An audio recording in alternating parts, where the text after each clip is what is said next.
오늘은 스가랴 12장을 함께 살펴볼 텐데요. 말씀을 읽어가면서 설명드리려고 합니다. 성경을 펴시고 말씀을 같이 눈으로 따라 읽으시면서 설명을 들으시기 바랍니다.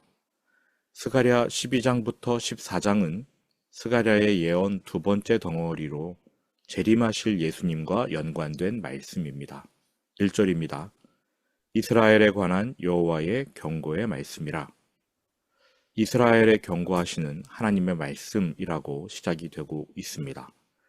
여호와 곧 하늘을 펴시며 땅에 터를 세우시며 사람 안에 심령을 지으신 이가 이르시되 천지를 창조하고 사람을 만드신 전능의 하나님께서 말씀하신다. 전능하시기 때문에 하나님이 하시는 말씀이 반드시 이루어집니다. 그 내용은 마지막 때 열방이 예루살렘을 공격한다는 것입니다. 그러나 하나님이 예루살렘을 보호하셔요. 어떻게 보호하시느냐? 2절. 보라, 내가 예루살렘으로 그 사면 모든 민족에게 취하게 하는 잔이 되게 할 것이라. 모든 민족이 예루살렘을 공격할 텐데 이때 하나님께서 예루살렘을 술잔처럼 만들어 예루살렘을 공격하는 그 모든 열방이 술에 취하게 하신다, 비틀거리게 만드신다는 것입니다. 어떠한 형태가 될지는 모르겠습니다만 하나님의 기가 막힌 역습이 펼쳐지겠지요. 예루살렘을 공격하는 열방은 제대로 공격조차 하지 못할 것입니다. 아마도 술 취한 나라들이 서로를 찌르면서 자멸하지 않을까 싶습니다. 두 장 앞으로 넘기면 14장 13절에 이러한 말씀이 나오는데요. 그날에 여호와께서 그들을 크게 요란하게 하시리니 피차 손으로 붙잡으며 피차 손을 들어 칠 것이며. 예루살렘을 공격하려는 여러 이방 나라들이 서로를 친다라는 말씀이 14장에 나옵니다. 다시 이제 12장 2절로 가보겠습니다. 12장 2절. 여기서 중요한 사실 한 가지가 발견이 되는데요. 예루살렘을 공격하는 나라들의 유다까지 포함된다는 것입니다. 유다도 예루살렘을 공격한대요. 2절 후반부. 보라, 내가 예루살렘으로 그 사면 모든 민족에게 취하게 하는 진이 되게 할 것이라. 그 다음 예루살렘이 애워싸일 때에 유다에까지 이르리라.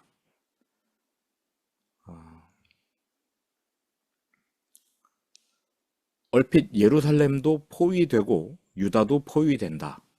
이러한 느낌이 들게끔 번역했는데 원어를 보니 이 구절은 유다도 예루살렘을 포위하여 공격할 것을 암시하고 있습니다. 역시 14장 14절에 그러한 근거가 나오는데요.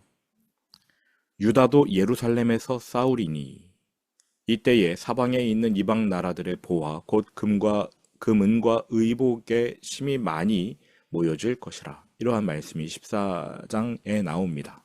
그러니까 유다도 예루살렘에서 싸우는데 예루살렘에서 원수와 싸우는 게 아니라 예루살렘의 거주민과 싸우는 것입니다. 그렇다면 예루살렘과 이스라엘 나라가 분리되는 것이지요. 예루살렘은 이스라엘의 수도인데 예루살렘과 민족으로의 유대인이 다르다.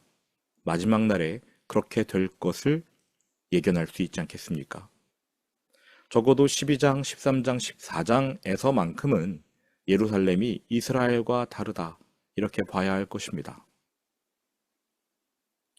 스가랴 12장에서 14장까지의 예루살렘은 이스라엘 나라의 수도가 아닙니다.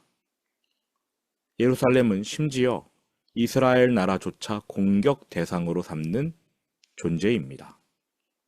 세계 열방은 물론이거니와 이스라엘 나라에게서조차 공격받는 예루살렘. 무엇을 혹은 누구를 상징하는 것일까요? 이 예루살렘은 예수님이 머리로 계시는 나라. 예수님께서 머리로 계시는 공동체. 교회가 아닐까 싶습니다. 교회를 공격하는 모든 나라들은 자멸할 것입니다. 유대인들도 교회를 공격하려다가 취하게 되고 정신이 나가게 되고 비틀거릴 것입니다.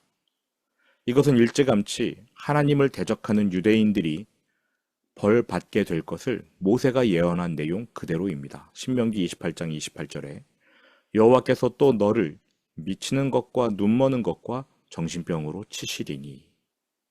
하나님을 대적하면 이방인이든 유대인이든 이러한 벌을 받게 된다는 것입니다. 유대인들이 교회를 대적하다가 술 취하게 되고 미치게 되고 눈이 멀고 정신병에 걸려버립니다. 12장 1, 2절은 하나님이 마지막 날에 예루살렘을 보호하신다. 근데 그 예루살렘이 민족적 유대인으로 구성된 한 도시가 아니라 예수님을 머리로 하고 있는 공동체, 교회를 상징한다. 이렇게 생각하시면 되겠습니다. 3절, 그날에는 내가 예루살렘을 모든 민족에게 무거운 돌이 되게 하리니 그것을 드는 자는 크게 상할 것이라. 천하 만국이 그것을 치려고 모이리라. 하나님께서 예루살렘을 옮길 수 없는 무거운 반석처럼 만드신답니다.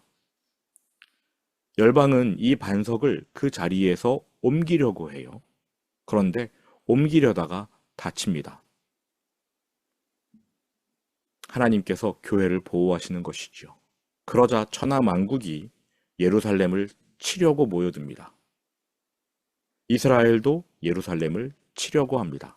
이처럼 마지막 때의 교회는 온 세계 모든 나라로부터 공격을 받습니다. 그러나 4절, 여호와가 말하노라 그날에 마지막 날에 내가 모든 말을 쳐서 놀라게 하며 그 탄자를 쳐서 미치게 하되. 천하 만국이 교회를 공격할 때 하나님께서 그 공격하는 사람들을 정신병으로 치십니다. 천하 만국이 미쳐버린다. 이러한 내용이 또 한 번 나오지요. 교회를 향한 전방위적 공격 매우 격렬합니다. 계속 말씀드리지만 이스라엘 나라 유다 족속까지도 교회를 거세게 공격하는 것이지요. 하지만 공격하는 모든 자들이 심판을 받습니다. 하나님께서 교회를 공격하는 악한 세력들을 심판하시는데, 그런데 또 유다 족속은 보호해 두십니다. 왜냐하면 이들은 저항하다가 결국 예수님을 믿게 될 것이기 때문입니다. 하나님의 언약 아래에 있어요. 그래서 그 후반부 구절을 보시기 바랍니다. 유다 족속은 내가 돌보고, 이러한 구절이 나와요. 원어 자체의 뜻은 이렇습니다. 하나님께서 유대인들을 향해 눈을 뜨신다. 긍휼한 눈을 뜨신다. 이러한 뜻입니다.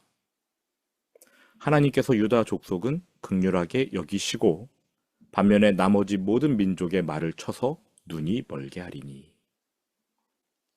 이렇게 하나님이 교회는 보호하시고 교회를 공격하는 열방을 심판하시자.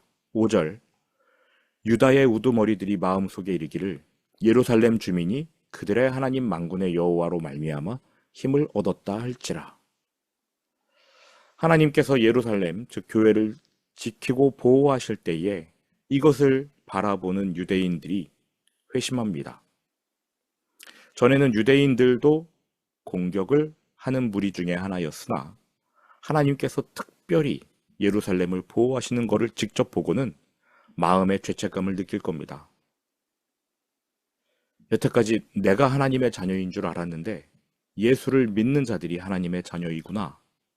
하나님은 예수 믿는 사람들, 교회와 함께 하시는구나. 이렇게 깨닫는 것이지요. 그래서 유대인들이 예루살렘으로, 교회로 나아갑니다. 6절, 그날에 내가 유다 지도자들을 나무 가운데에 화로 같게 하며 곡식단 사이에 횃불 같게 하리니 그들이 그 좌우에 애워싼 모든 민족들을 불사를 것이요 예루살렘 사람들은 다시 그 본 곳 예루살렘에 살게 되리라. 결국 예수님을 믿고 교회로 돌아온 유대인들, 예루살렘에 원래 살던 유대인들도 이제 그 본 곳 예루살렘에서 살게 되리라.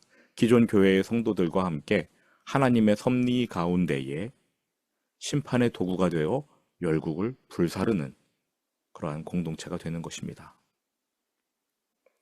이 마지막 때의 전쟁에 대해서는 요엘 선지자의 예언에도 나옵니다.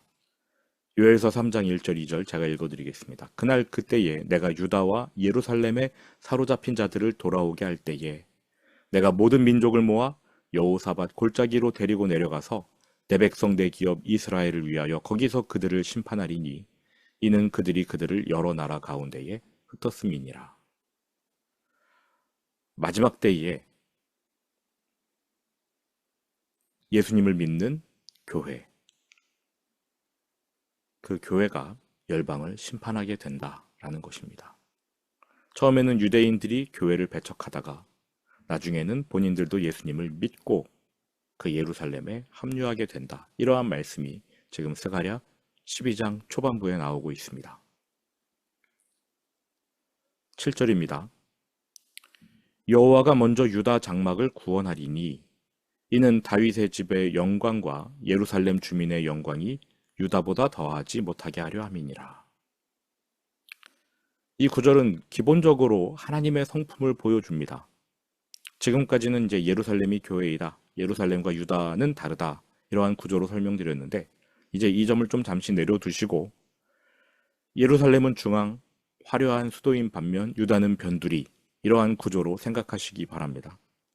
하나님께서 예루살렘과 유다 모두를 구원하셔요. 근데 이제 중앙의 화려한 예루살렘보다는 변두리의 유다를 먼저 구원하신다. 즉 약하고 천한 자들을 먼저 구원하여 약한 자들을 높여주신다. 하나님의 관심은 약자에게 쏠려 있습니다. 하나님의 성품은 약한 자들이 존중받는 것이지요. 이 구절이 보여주고 있습니다. 8절 그날에 여호와가 예루살렘 주민을 보호하리니 그 중에 약한 자가 그날에는 다윗 같겠고 다윗의 족속은 하나님 같고 무리 앞에 있는 여호와의 사자 같을 것이라. 예수 그리스도를 믿는 자들을 보호해 주신다는 그러한 내용입니다. 9절 예루살렘을 치러 오는 이방 나라들을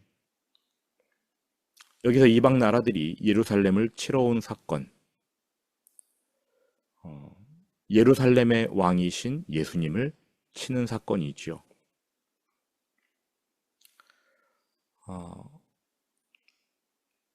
잘 한번 생각해 보십시오. 이방 나라들이 예루살렘을 치러 왔다. 그럼 이제 예루살렘의 왕도 치려고 하는 거겠지요. 1차적으로 예루살렘을 친 사건이 무엇인가? 예수님을 십자가에 못 박은 사건 아니겠습니까? 예루살렘의 이제 예수님을 머리로 한 교회 공동체라고 볼 때에 예루살렘을 치러 왔다. 예수님을 십자가에 못 박은 사건을 상징하는 것 같습니다. 비록 예수님을 못 박은 것이 유대인이지만 스가랴는 그들을 이방인으로 취급해버려요. 그러니까 십자가, 예수님이 못과 창에 찔리신 이 사건, 예루살렘의 머리, 교회의 머리이신 예수님이 못 박힌 이 사건,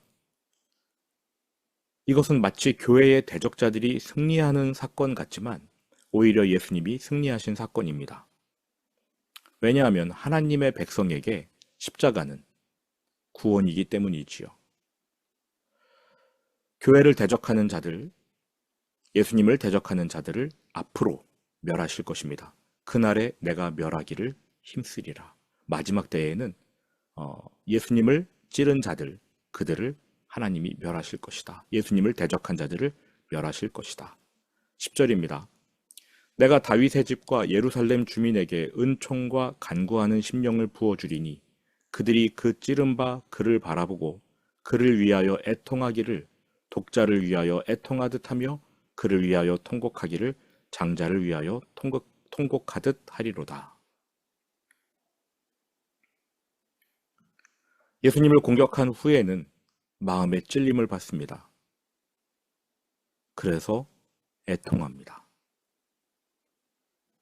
실제로 이러한 일이 일어났었지요. 예수님께서 돌아가신 후 성령이 유대인들에게 부어졌고 그들은 자신들이 하나님의 아들을 죽였다는 사실에 마음이 찔려 회개했습니다. 언제 이러한 일이 일어났습니까? 오순절날 베드로가 설교했을 때에. 이 일이 일어났어요. 하나님이 유대인들에게 회개하는 심령을 부어 주셨습니다. 그러자 그들이 마음이 찔려 회개하고 예수님을 죽였다는 사실에 통곡하면서 예수님을 믿기로 하는 것이죠. 오순절날 베드로의 설교에 3천 명이 이 같은 회개의 역사를 체험했고요. 이후에 5천 명이 또 회개의 역사를 체험합니다. 이러한 일은 전무후무했어요. 마지막 날 예수님이 다시 오실 때에도 예루살렘을 공격한 자들, 모든 민족, 유대인들을 포함하여 그들이 예수님을 찔렀던 죄를 애통해야 할 것입니다. 요한계시록 1장 7절에 이 말씀 그대로 나옵니다. 볼지어다 그가 구름을 타고 오시리라. 예수님께서 구름 타고 재림하실 때에 각 사람의 눈이 그를 보겠고 그를 찌른 자들도 볼 것이요 땅에 있는 모든 족속이 그로 말미암아 애곡하리니 그러하리라. 요한계시록 1장 7절입니다.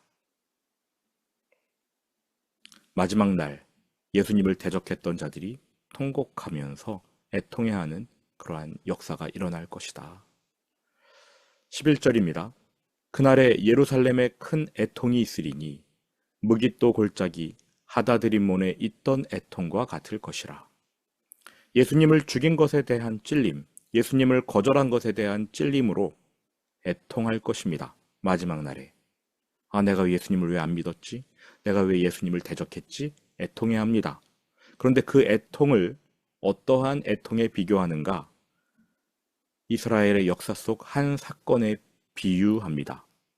무깃도 골짜기는요, 요시야 왕이 애굽 군대의 활을 맞아 죽은 곳입니다. 유대의 왕 중 가장 훌륭했던 왕이 요시야입니다. 다윗보다 훨씬 더 뛰어난 사람이 요시야 왕이지요.